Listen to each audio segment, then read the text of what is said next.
जब आपको रोकने के सारे तरीके नाकाम हो जाएं, तो लोग आपको पागल कहने लग जाते हैं। क्या तुम्हें पता है असली पागलपन क्या होता है? असली पागलपन वो होता है जो लोगों की गालियों को तालियों में बदल दे। दोस्तों, आज का ये वीडियो तुम्हारे अंदर पागलपन की आग लगाने वाला है। अगर लोगों की गालियों को तालियों में बदलना है तो इस वीडियो से एक सेकंड के लिए भी नजरें मत हटाना, वरना तुम बहुत कुछ खो दोगे।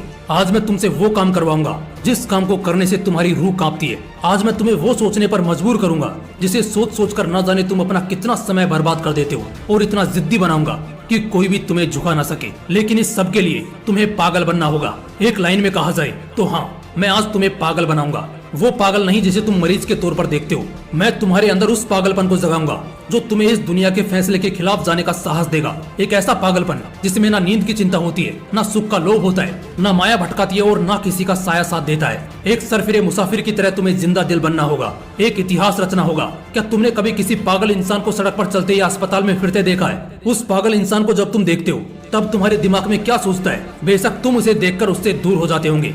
उसे छेड़ने की हिम्मत तो कोई नहीं करता, क्योंकि सबको मालूम है वो पागल है। उसे चाहे पागल बोलो, गधा बोलो, बेवकूफ बोलो या निकम्मा बोलो, उसे कुछ फर्क नहीं पड़ने वाला। ठीक इसी तरह जब तुम अपने कैरेक्टर में इतना पागलपन भर लेते हो तब तुम्हारी कामयाबी के रास्ते धीरे धीरे खुलने लगते हैं। तुम्हें दुनिया की बातों से, गालियों से या तानों से फर्क पड़ना बंद हो जाता है। तुम्हारा कोई इस्तेमाल नहीं कर पाता, तुम्हें कोई धोखा नहीं दे पाता। तुम्हें बस अब तुम्हारी मंजिल, तुम्हारा रास्ता नजर आता दिखाई देता है। जिस तरह एक पागल इंसान में दर्द को महसूस करने की बहुत कम क्षमता होती है, बिल्कुल ना के बराबर, ठीक उसी किस्म का पागलपन जब तुम्हारे अंदर होता है ना, तब तुम किसी भी चीज से नहीं डरते। ना तुम्हें रिया के लेटेस्ट रील से फर्क पड़ता है, और ना तुम्हें रात भर जागकर अपने काम को करने के तकलीफ से कोई फर्क पड़ता है। ना तुम्हें दिन से फर्क पड़ता है, और ना ही देर रात से। अगर फर्क पड़ता है तो सिर्फ अपनी धुन से, जिसमें तुम खोए रहते हो। अपने सपनों को पाने के लिए समझदारी के साथ साथ पागल भी बनना पड़ता है। जो देखी है मंजिल, उसे पाने के लिए पागलपन दिखाना पड़ता है। मैं पूछता हूँ, क्या ये पागलपन सिर्फ आशिकी में दिखाना जायज है? क्या ये पागलपन नाजायज हरकतों को दर्शाने के ही लायक है? क्या पागलपन बस अपनों से लड़ने और घटिया जिद्दों को पूरा करने के लिए ही बोला गया है? नहीं दोस्तों, बिल्कुल भी नहीं। जिंदगी में एक बात हमेशा याद रखना, इंटेलिजेंट लोग जिनकी कहानियों से इंस्पायर होते हैं, असल में वो पागल लोग ही हैं जो उस कहानी के हीरो होते हैं। तभी तो 10वीं क्लास में फेल हुए सचिन तेंदुलकर की बायोग्राफी महाराष्ट्र के हिस्टोरिकल बुक का पहला चैप्टर है। शायद तेंदुलकर साहब में वो पागलपन ही था जिसने उन्हें अपने देश के लिए 24 साल तक खेलने के लिए स्ट्रॉन्ग बनाया। श्री कलाम साहब में भी वो पागलपन ही था जिसने उन्हें एयरफोर्स से रिजेक्ट होने के बाद भी हताश, निराश और हार मानने नहीं दिया, और एक महान साइंटिस्ट की पदवी पर पहुंचा दिया। वैसे इन पागलपन के किस्सों में एक किस्सा तो सुनना बनता है जो आपकी आंखें खोल देगा।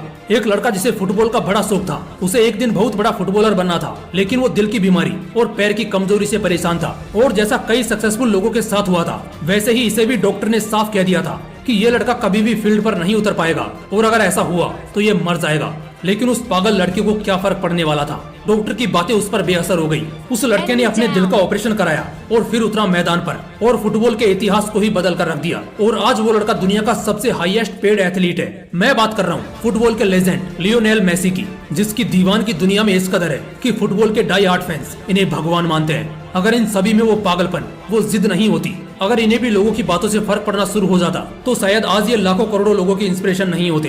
कौन कहता है नेचर और सिग्नेचर कभी बदलता नहीं? बस एक चोट की जरूरत है। अगर उंगली पर लगी तो सिग्नेचर बदल जाता है, और दिल पर लगी तो नेचर बदल जाता है। अगला एक साल, सिर्फ और सिर्फ एक साल पागलपन को सौंप दो। खुद के किरदार को पागल बना लो। एक ऐसा पागल सरफिरा जो अब नया इतिहास रचने को तैयार है। एक ऐसा पागल जवान जो अब सिर्फ अपनी कामयाबी के पीछे भागने को तैयार है। एक ऐसा पागल राही जिसे अब कोई फर्क नहीं पड़ेगा कि उसके रास्ते में कितने कांटे हैं, कितनी मुश्किलें हैं, कितने विरोधी हैं और कितने अवरोधी हैं। टू बी वेरी ऑनेस्ट, एक पागल आदमी वन मैन आर्मी से कम नहीं होता, क्योंकि वो खुद को कभी बेचारा नहीं मानता। उसे बस अपने मतलब से मतलब होता है। अगला एक साल जिस भी लक्ष्य को पाने में लगा रहे हो, लगा दो। अगले एक साल तक पीछे मुड़कर मत देखो। अगले एक साल तक इस बात की परवाह करना छोड़ दो कि किसकी सगाई है, किसकी शादी है, कौन सो रहा है और कौन किसकी याद में रो रहा है। इन सभी बातों को अगले एक साल के लिए भुला दो। बस ये एक साल पागलपन के नाम कर दो।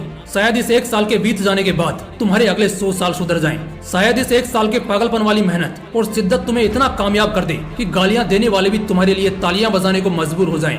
शायद इस एक साल के पागलपन से तुम इतना कुछ अचीव कर जाओ जो दूसरे लोग पूरी जिंदगी में नहीं कर पाते। किसी भी आंधी तूफान की परवाह किए बगैर ये एक साल अपनी जिंदगी को बनाने में लगा दो। अगले एक साल बाद जब होश में आओगे, तब तुम्हारी किस्मत और कायनात दोनों चमकती नजर आएंगी।